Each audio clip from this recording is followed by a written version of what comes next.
Welcome to the Be North Gippy podcast, where we'll talk everything to do with the AGL Loyang North Gippsland Football Netball League and its round 6 and some big games getting underway this weekend.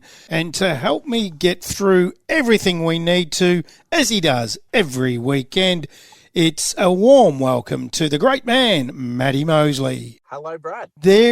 Not only is it a big weekend coming up in footy, but there could be some movement on the ladder. There's been a lot of movement on the ladder this week from last week, and there could be some more movement this week. I'm tipping there could be an upset. We'll get into the games later. But last weekend's rounds, Matty, there was a couple of real runaway victories, wasn't there? There was. Interesting with all the results. We've spoke about it off air. What do you think about what did we get? The average was 98 points in losing teams last week. I write it off because it's been 1 week. There are some competitions where that's a given every week around that margin, average margin. Yeah. But right now that's a one-off for this competition. I'm hoping that is it. I mean, obviously Churchill have their problems with player personnel at the moment.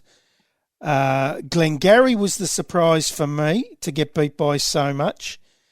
At the end of the day, we're out at the Cowar-Gormandale game, and that was the second closest game, third closest. There was a couple of real blowouts after that one, and a lot would have expected that one to be a blowout. So I'm going to write it off, Matty.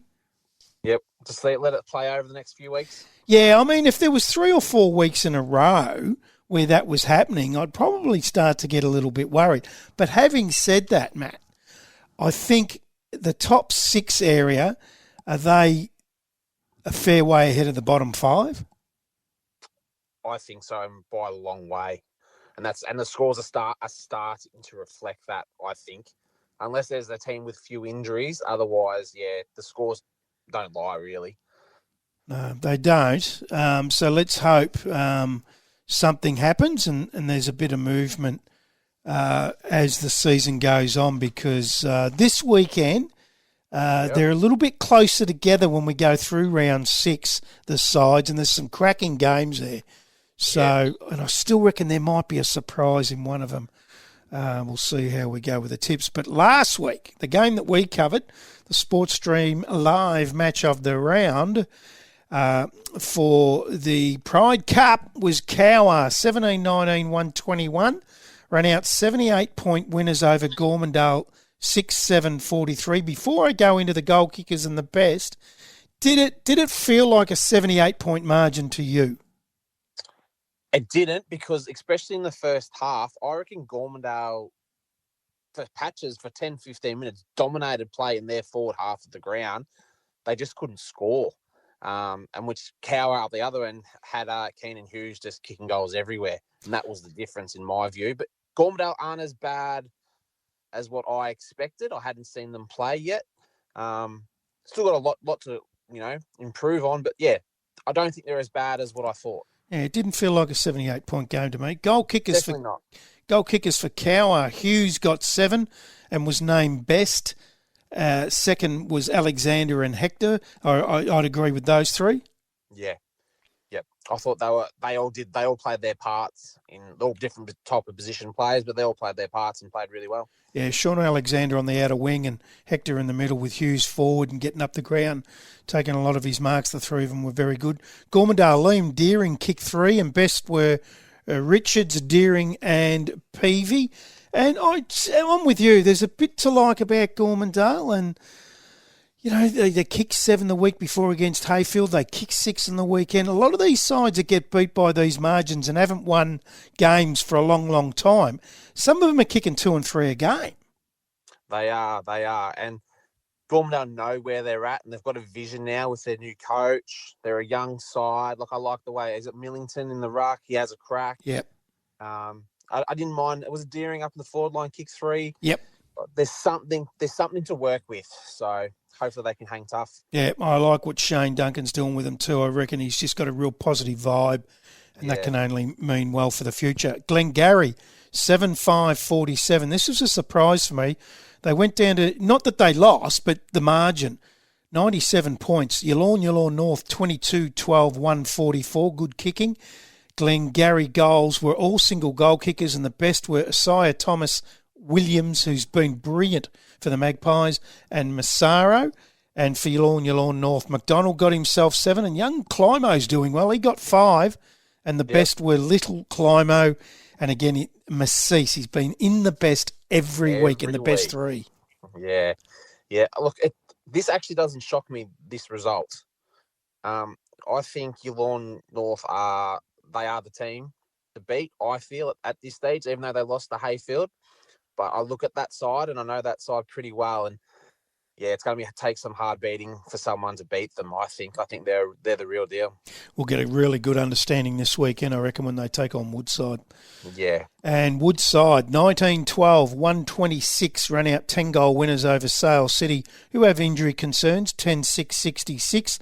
For Woodside, Ryan Fote got 6, and O'Sullivan again chipping in with 3 as per normal. Yep. And best was Josh Morgan, Ryan Fote and Richards. And for Sale, Flynn Reid got 3. McGuinness, Bowman and Reid was named best. And Jacob Schuback did play, and he got a couple of goals as well. But that's a big loss for Sale City. We spoke to Jacob Schuback after their game the previous week against Glengarry, and he was a bit buoyed and thought they might get a win over at Woodside. Yeah, he did, but it was sort of a gauge of where they're at, and obviously they've got a bit of work to do. They have a bit of a few injuries they had, but if you add Kane Martin into that midfield of Sale City, all of a sudden I reckon it can change it quite quickly. With those players to come back in, I'm not being smart here, but they're a 10-goal better side. They are. That scoreline, I sort of wipe it a little bit. Let's see it in the second half of the year and see how they go. Ladder leaders, TTU, kicked a sweep here, 31-22, 208. Ran out 188-point winners over Churchill, 3-2-20. Goal kickers for TTU, young Riley Denovan, who we've sung the praises of this year. Yeah, we have. Seen him twice, and he just looks like he's ready to go. Well, he did on the weekend. He kicked 11. Nielsen, I think that gets him going. Yes, Nielsen and Shields got 5 each. So between 3 goal kickers, they've got 21 between the 3 of them. And best was Denovan, Duncan and Shields.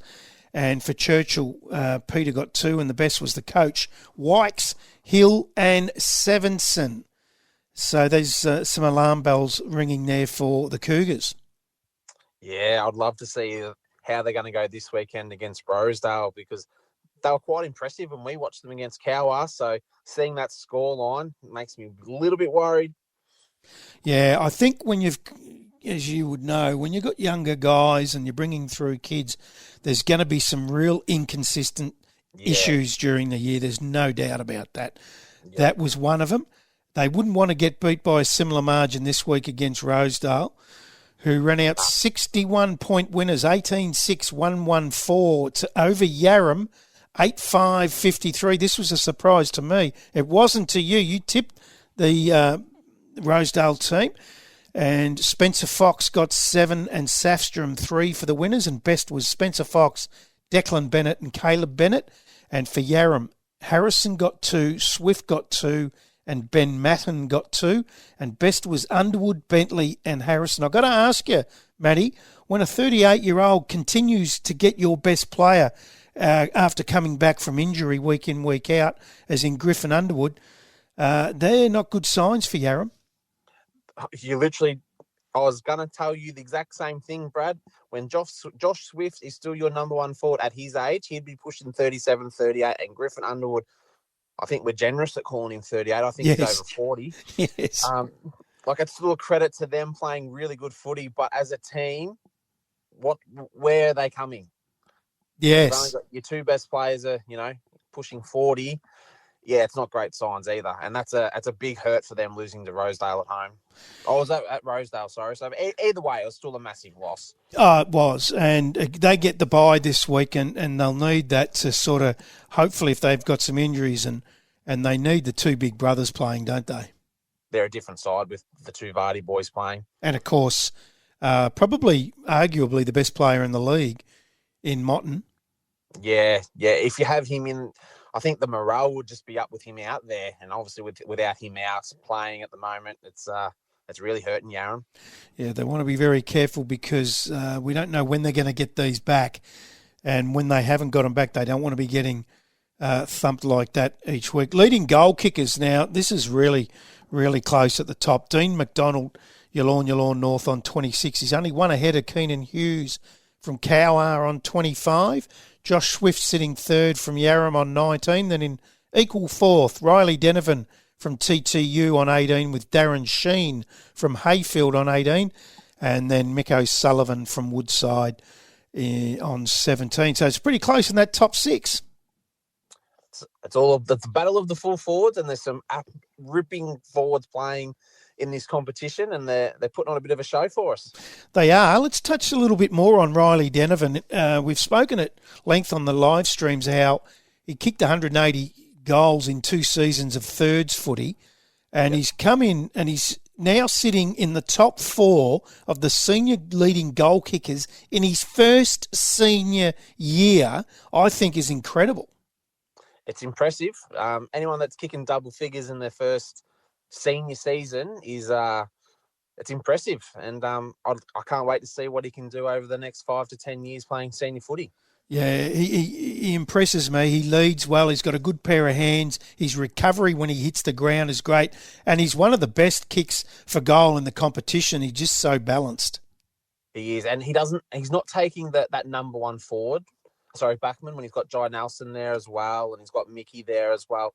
So he can sort of take the third defender, and he can get away with it. Yeah, gets off the leash then. Yeah. Hey, the ladder, TTU have taken over from Hayfield in top spot on percentage. Hayfield in second. Woodside remain in third. Yallourn North have jumped up a spot into fourth spot, and they took over from Sale City, who have gone down to fifth. So that's the top 5, and outside the 5 is Yarram, Rosedale, who jumped a couple of spots, Glengarry, Cowa, Churchill and Gormandale.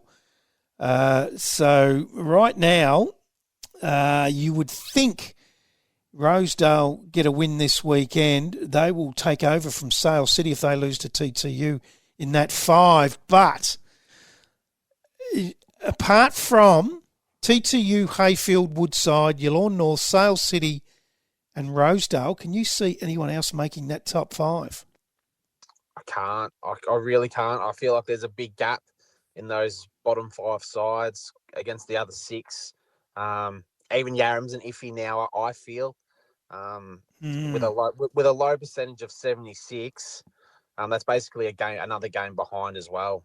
Yes, that's exactly right. Percentage plays a huge part. That's where Rosedale are in a pretty good position because they're on 94, and they'll get a bit more, you would think, this week over Churchill. But we don't want to preempt what's going to happen because anything can happen. But I'm with you. I can't see, I might be wrong, I can't see anyone out of 6 clubs that we've just named making this top 5. But I'm gladly been wrong before, and I'll gladly be wrong again. Yeah. No doubt about that. Round 6, let's have a look at the games this weekend. And the first one is the blue ball game. Churchill take on Rosedale. Churchill are sitting 10th, Rosedale 7th.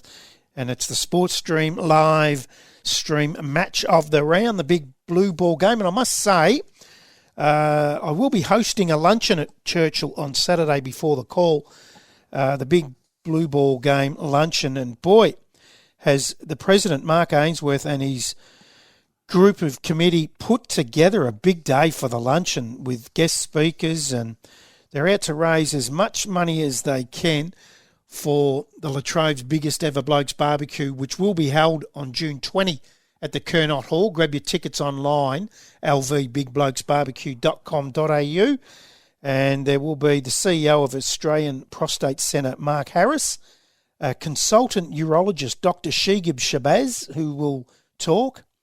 There's also Nigel McBride, who's a local prostate cancer survivor, and he's a committee member of the Latrobe's biggest ever Blokes Barbecue.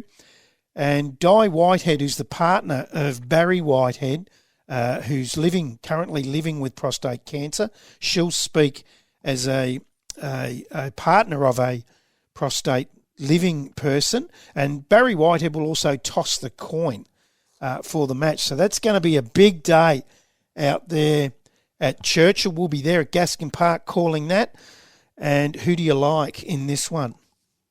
I hope Churchill turn up to play like they did when they had the prime train when we went and watched them earlier in the year. But, I think Rosedale have got a lot to play for. Yeah, spot in the 5 is a massive carrot.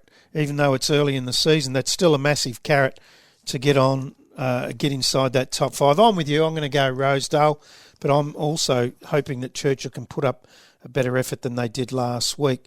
Sales City sitting 5th. This could be a ripper. If Sales City get a few of their injuries back, they will have Kane Martin back.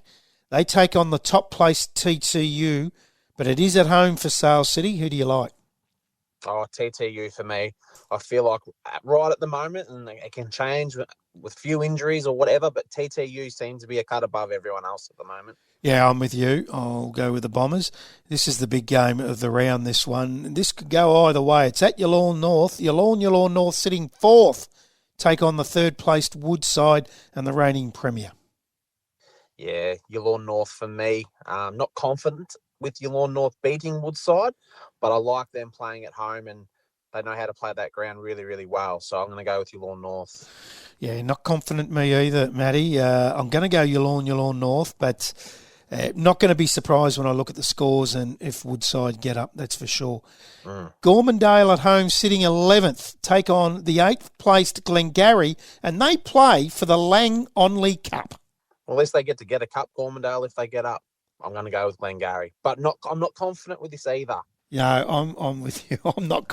I said in the outset of the show that there could be an upset this weekend. This is the one. Yeah, well, Gormandale, even though they lost by 11 goals last week, they weren't that bad. That's right. I'm going to tip Glengarry, but coming off a 97-point drubbing, and I know it was Yallourn North, but that can really sap the confidence. They haven't copped a flogging like that this year. They've been very good, Glengarry. So it'll be interesting to see how Birmingham can get them up and get them up and about for this. But I'm going to go Glengarry. But again, wouldn't be surprised at 5 o'clock if I'm looking at the scores and Gormandale have got up here. Well, good. God help if they do get up because they'll blow the roof off. Well, we're a little bit away being over in Churchill, but I might take a detour and head over there. It could be a wild old night if it happens. Oh, yeah. 9th-placed Cowa, they do get Shane Morgan back this week. They take on the 2nd-placed Hayfield, coming off a bye, and they're also playing for a cup, and this one's called the Hollands-Coman Cup. Yeah, that's another. I think that's an ex-player that played for both clubs but sadly passed away. So there's a bit to play for in that, but I think Hayfield will, coming off a bye, Lee Brown hasn't played for a couple of weeks either.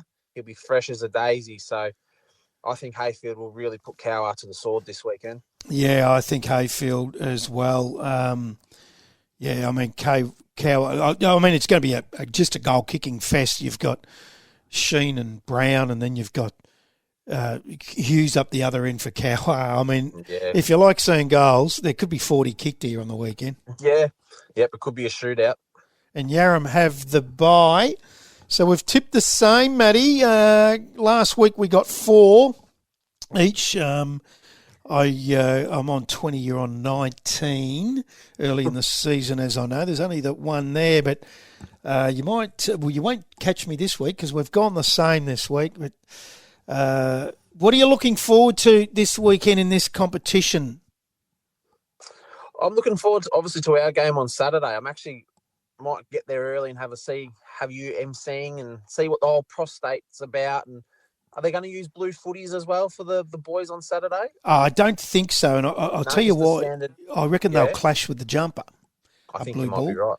A blue ball might, yeah. And I can give you a scoop that poor old Churchill, their white jumpers haven't made it the shores of Australia. Haven't made it to the shores, okay. So they're going to be playing in their normal strip, and I can tell you that is going to be a shocking clash of jumpers to try and call that on the weekend because Rosedale's jumper, the blue ball jumper, they have arrived and they will be playing in theirs, and theirs is predominantly blue, where Churchill's was predominantly white. They'll now both be in predominantly blue jumpers. And as you know, Matty, that can be a headache to call. Oh, we've had this a few times already. We have. And these themed jumpers, they have different numbers. We've got one next week too, I'm pretty sure, in the big celebration game between, is it Glengarry and Gormandale? Cowa. Well, hopefully that they don't get too close. But if it got too bad, would Rosedale think, I might have to go back to the navy blue? It'll be interesting. I don't know. It's going to be interesting. They're both, no, but Churchill is navy blue and so is Rosedale. And they're both wearing navy blue. Well, that's more a royal blue. It is. Yeah, it is. It is. But hopefully the Churchill boys can put up a good fight, losing their pub during the week as well. Oh, yes. Now, how's that? I mean, you can have bad luck and you can have bad luck, but things haven't gone well down at Churchill this week. And is that the second time, Matty, that's had a fire? I'm not too sure. If it's the second time, but I remember I was driving to work this week and I got listening to the radio and all of a sudden they're telling me the Churchill pub's on fire. I couldn't believe it. Unbelievable. And little towns like that, as you know, the pub is the go-to place. Yeah, well, I don't think there's anywhere else to drink in Churchill, is there? Well, it'll be the footy club now, Gaskin Park, I would say. Yeah. I would say Mark Ainsworth will have that place open every night now because there's and let's be honest, Churchill's setup is a fantastic setup for a pub. Yeah. I mean, that is one of the best social rooms and kitchens you'll ever see in country footy. Whole facility is really, really good. Even upstairs is really good. Can't fault the Churchill facility there. Let's hope the community comes together and somehow the club can help the pub out and get some meals and drinking done at the local footy club. Mate, thanks for your time again. I'll see you Saturday morning, as always, for the Sports Stream Live match of the day between Churchill and Rosedale for the Blue Ball game. And I'll see you Saturday. See you then.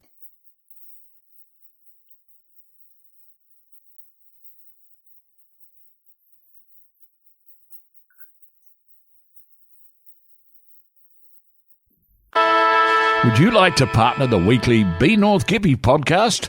For more information on how your business can become a sponsor, simply email brad@sinbradmedia.com.au.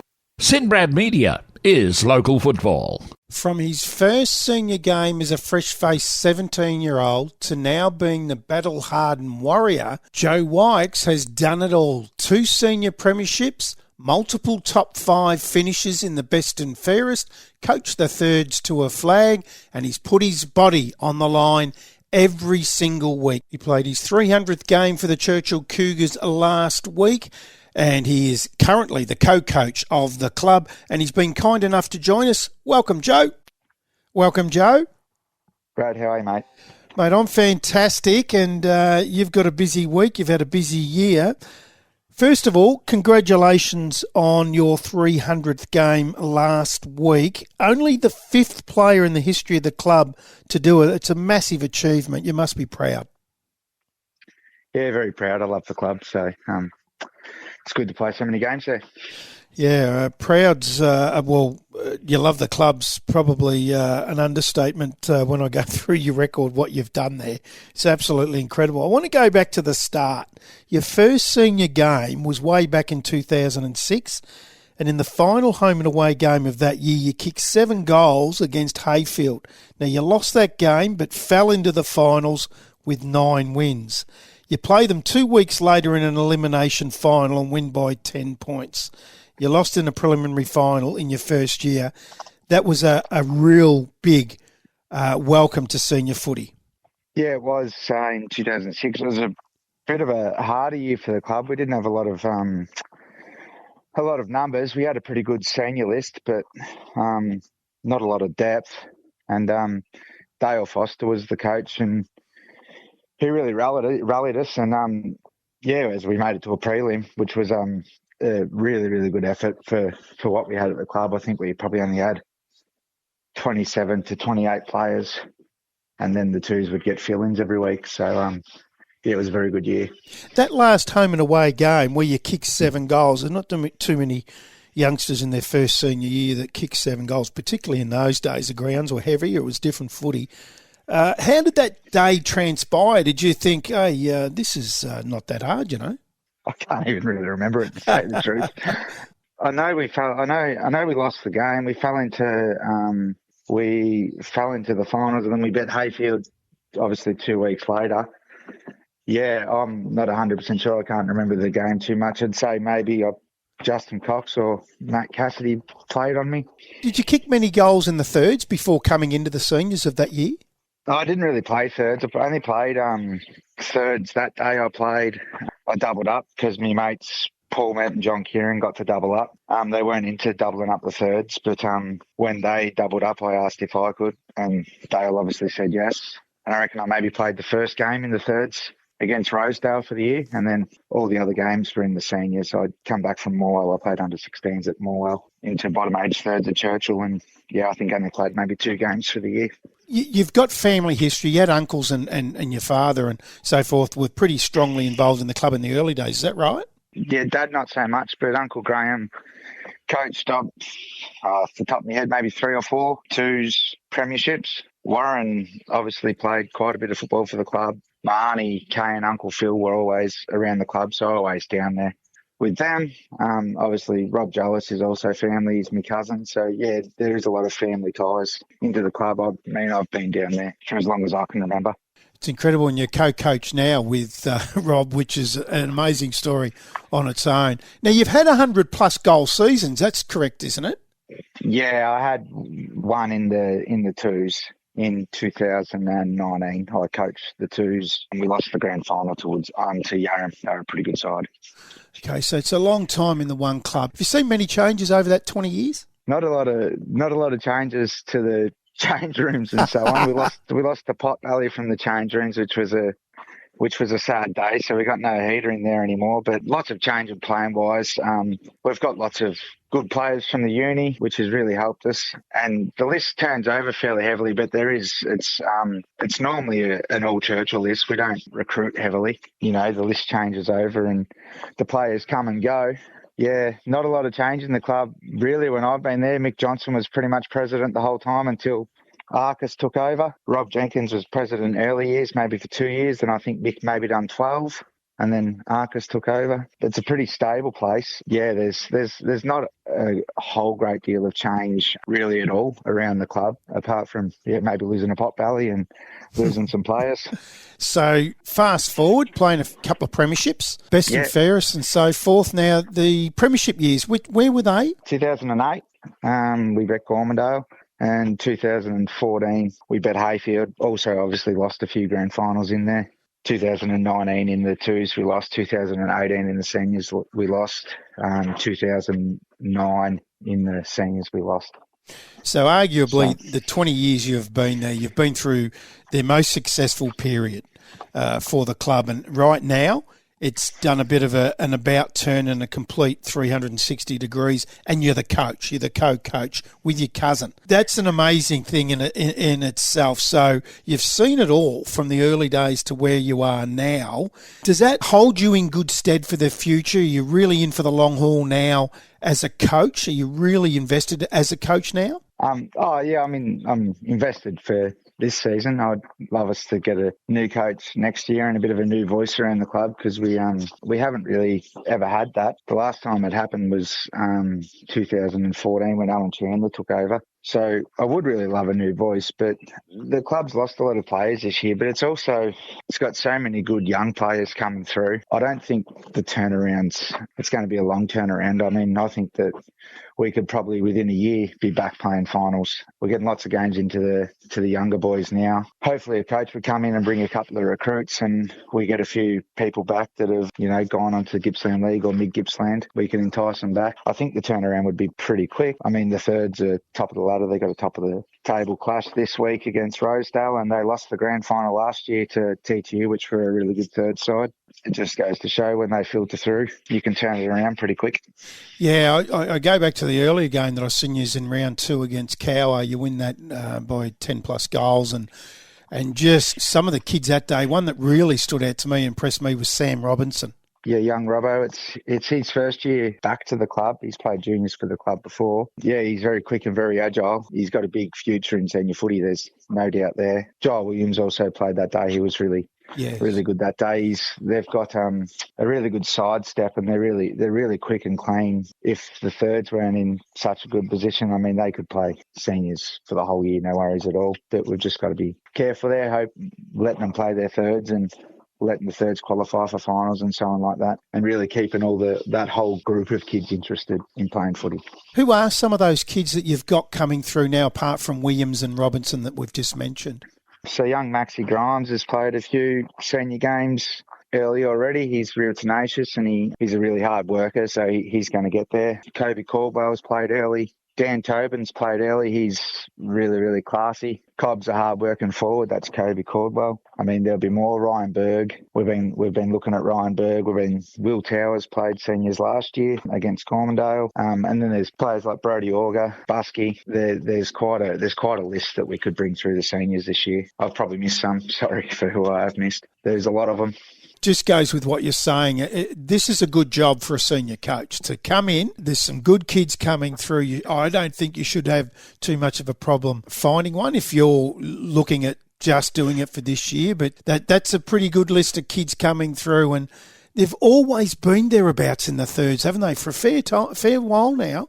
Yeah. I reckon they've maybe missed.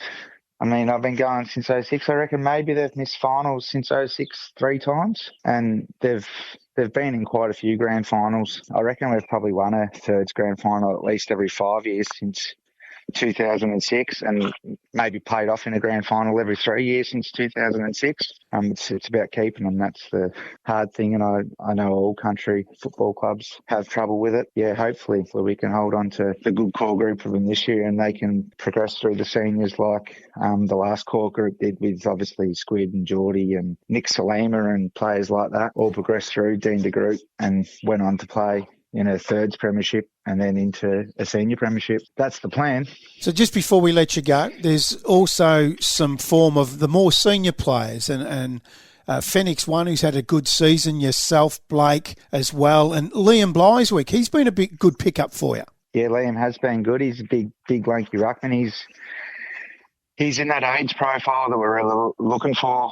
I think he's 23, 24, so he's got a good 10 years of senior football in him. And yeah, he's been a really, really good recruit. Geordie's been playing great football, but unfortunately he done his hamstring last week, so he'll be out this week. The older boys are stepping up, trying to lead. I mean, you added Blake into there. I still see Blake as fairly young. He's a fairly young player, and obviously 36. But I think the future is bright. It's just about teaching some standards and getting the group going forward and teaching them a little bit of a game plan, and then hopefully it's leaps and bounds from this year to next year. Well, if one thing they're going to learn from yourself is resilience, loyalty and real club spirit, mate. And thanks for joining us today. All the very best for not only tomorrow in the big blue ball game against Rosedale, but for the rest of the year. Thanks very much. Thank you very much. We love what you're doing, so keep it up.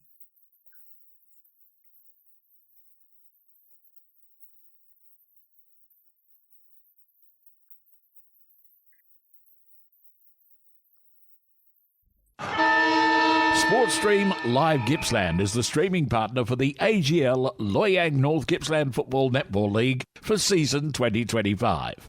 Live football every weekend. Sportstream Live is local sport. Welcome back to the Be North Gippy podcast. It was great to catch up with the co-coach of the Cougars, Joe Wykes, who played his 300th game last week, and also last week for the Rosedale Football Netball Club, Luke Stuckey played his 150th game, made his debut at 16. So it's a very similar career to Joe Wykes, and he joins us now. Welcome, Luke. No, very good. Thanks, Brad. Thanks for having me. 150 games last week and a win. Well, your first win for the season after drawing in round one. It must have been a big day. Yeah, it was actually 100%, and it was turned into a pretty large night too. I was meant to head off to another function at 6 o'clock, but I didn't get there until 8:30. So, no, it was good. It was good timing for the win too, and yeah, really good feeling. So, couldn't ask for a better. You played in the Premiership 10 years ago now. In 2015, you won the best and fairest in 2021. You're a Rosedale boy. You're there for life. Yeah, spot on. Yep, 100%. Yeah, I turned up there in 2013 as a 16-year-old, I think, and I had first little taste of thirds footy, and then went back and played in the junior league in Traralgon. And yeah, just that first taste of as a young fellow was just so welcoming, and it just felt from home from a very young age. So I'm still there now. And you made your senior debut at 16. Yeah, could have. I'm not a good one for remembering things and acknowledging the wins and all that sort of thing. But yeah, that was possible. I think we had a pretty tough year that year in the 18s. We ended up folding probably 3 games into that season, and yeah, sort of I kept playing along with the senior boys, and a few other younger ones sort of went and found clubs elsewhere. So it's just to show that Rosedale's strong and vibrant now, but we have had our tough times. So you've really entrenched yourself off field as well. You're currently the thirds coach, you're the junior vice president. Previously, you've coached the reserves, and you're a committee member. Yep, that's right. Couple of hats there. No, I just love the Rosedale club, and just want to do my little bit to give back. And it's not just footy. I sort of try to get involved in other community events around the area. So I just think, just the more involvement everyone can have in their local sporting club, it's make it a better place. Yeah, most definitely. Hey, I've got to ask you this one. I hadn't heard of this one before, but you're a recipient of it. The WorkSafe Victoria's Footy's favourite farmer. Yeah, that's right. That was a bit of a laugh when we won that one. I don't know. Anyone that knows me, I'm far from a safe work and all that sort of stuff. I'm in the ag industry, obviously, and that was probably more a good moment for the footy club than myself. So I personally won $10,000 to go towards farm improvements, and the footy club also won $10,000 to just safety improvements around the club. So it was quite a funny couple of weeks there. We all sort of banded together, and it was quite entertaining, to be honest. But it worked out well. We had the win there, and it is quite a good program that WorkSafe runs. So I do encourage anyone to. It pops up once a year, so jump on it. Now, you come into this game this weekend against Churchill. It's been a strange start for Rosedale. You've played the two sides that played in last year's grand final. You've had a bye, and you draw against Glengarry. Then you go out and touch up Yarram by 10 goals. It's up and down at the minute. It is, yep. From an outside point of view, it probably does look a bit ugly, and probably a few questions getting asked. But to be honest, sitting within the camp, it's about what I thought. I sort of thought round 5, 6 we would really click, and new game style, a few new new cattle out in the park. So it's about where we want to be. To be honest, we're really starting to get momentum, and we're really starting to nail our game plan and our structures. So. Yeah, I understand it looks probably ordinary from the outside, but inside we're wrapped where we're at. It's such a young team. 150 games in. How's the body holding up right now? Oh, if anyone knows me, it's it's only just, to be honest. 150 games over, I think it's 13 or 14 years. So it's probably not great stats, to be honest, and that's due to injuries I did fall out of love with football there at one stage. I probably missed 2 or 3 years. Just wasn't interested in football, and anyway, we got through that one, and thanks to a few people, and I'm back out there. But the body's sort of been demoted to the back line now. So I was a winger all through my career, and then the back line just sort of looks after me a bit better now. Looking at the side nowadays, you got a couple of sets of brothers there that are going pretty well, the Foxes and the Barnetts. Yep, and and there's one extra there. We've got 2 diamond boys as well. Yes. No, it is. It even it brings its dramas sometimes too, as all brothers would understand. But the Fox boys, the big 2 twin towers, they're playing unreal footy for the age they are. Barnett, Deck's an absolute bull in the midfield and a great leader. And I have the pleasure of playing with Caleb down the back line, the younger Barnett, and he's unreal. He can just take on any defender. I've got full trust in him, what job he can do. And now you move on to the Diamond boys, so they probably don't need any explanation at all. They're just stalwarts at Rosedale Footy Club, so they're great to play with as well. You say that you sit alongside Barnett, Caleb up in that back line, and your new coach, Mick Driscoll, sitting in the middle between you. He looks like he's been a handy pickup for you. Yeah, spot on. We all know how hard it is to find a footy coach this day and age, but yeah, to have Driz as a coach and as in our back line, yeah, it just gives an extra line of safety in that back line. Tall, athletic, skillful and just a very good person, sort of down to earth. It's a bit weird. Rosedale, we find it hard to find the right players. They either click with us or not, and I don't know whether that's a bit of a location where we are. We're a bit agriculturally minded, but yeah, Driz has fitted in spot on. Sort of a country boy, New South Wales, and his philosophy is the exact same as Rosedale. So it's been an absolute blessing in disguise having Driz on board. The other one you've got from Sale City, Blake Safstrom, he looks like he's fitted in pretty well too. He has, yeah. No, he's cool as a cucumber, laid back, just easy go sort of mentality. So, and yeah, we all know he's an unreal footballer, probably up there with one of the best in the league, I reckon. And yeah, no, he's a very, very handy footballer and a great fella. So he's great to watch. Now, we just spoke about your form so far this year as in the team's form. You beat Churchill tomorrow. You'll go inside the 5 by the looks of it if TTU look after you and defeat Sale City. Then you face Sale City next week, which is going to be an absolute ripping game. It's the mental health round as well. Big couple of weeks for the club, isn't it?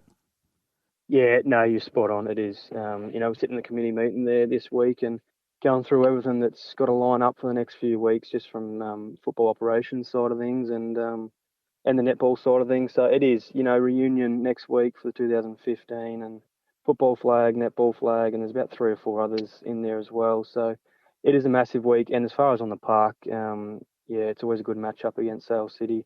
And like I said, it's sort of come to that time of year, around 5 and 6, we've really got to start stringing a few things together.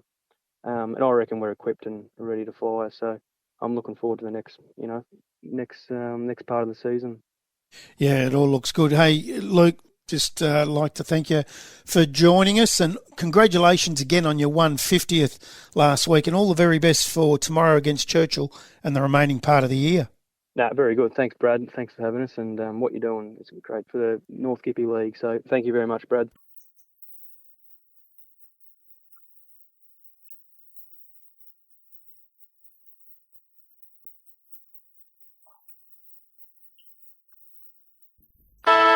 Would you like to partner the weekly Be North Gippy podcast? For more information on how your business can become a sponsor, simply email brad@sinbradmedia.com.au. Sinbrad Media is local football. That's all we have time for this week of the Be North Gippy podcast. But don't forget, this Friday, June 20, between 11 and 4:30 at the Kernot Hall, Morwell. It's Latrobe's biggest ever Blokes Barbecue. You can still get tickets and the guests are endless. Tom Seagate, who is the suburban footballer, very funny man. Razor Ray Chamberlain, actually quite funny himself. Brad Oakes, a stand-up comedian, and also another stand-up comedian, Arj Barker. Promises to be a massive day next Friday, the Latrobe's biggest ever Blokes Barbecue. If you still want tickets, get on to info@lvbigblokeSbarbecue.com.au or give Mark Ainsworth, the Churchill president, a call on 0439 750 088. Promises to be a massive round of AGL Loyang North Gippsland football netball this weekend. Thanks to Matty Mosley, Joe Wykes and Luke Stuckey for joining us this weekend, and we'll be back next week with more Be North Gippy.